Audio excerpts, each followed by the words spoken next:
आज એટલે કે સોમવારે સંયુક્ત કિસાન મોરચાના નેતૃત્વમાં હજારો ખેડૂતો નોઈડાથી દિલ્હી તરફ કૂચ કરવાની તૈયારી કરી રહ્યા છે। યુપીના 5000 ખેડૂતો દિલ્હી જવા રવાના થયા છે। પોલીસ બેરિકેડ્સ તોડી નાખવામાં આવ્યા છે। ખેડૂતોને રોકવા માટે પોલીસે દિલ્હી યુપીને જોડતી જિલ્લા બોર્ડર પર વિવિધ સ્થળોએ બેરિકેડ લગાવી દીધા છે। રજવાહનો અને આરએએફના જવાનો તૈનાત છે। ડ્રોન દ્વારા સર્વેલન્સ કરવામાં આવી રહ્યું છે। વાહનોના ચેકિંગને કારણે 5 કિલોમીટર લાંબો જામ સર્જાયો છે।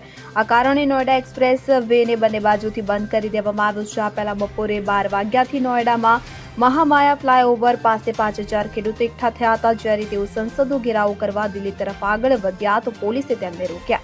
આ પછી તેની પોલીસ સાથે ઘર્ષણ થયું હતું। વધુમાં જણાવી દઈએ કે તેઓ નવા કૃષિ કાયદા હેઠળ વળતર અને લાભો માટેની તેમની 5 મુખ્ય માંગણીઓ પર ભાર મૂકશે। ખેડૂતોના વિરોધને કારણે પોલીસે દિલ્હી એનસીઆરમાં બેરિકેડ લગાવવા અને માર્ગો ડાયવર્ટ કરવા સહિત સુરક્ષાના પગલાં વધારી દીધા છે। Bureau report CN24 news.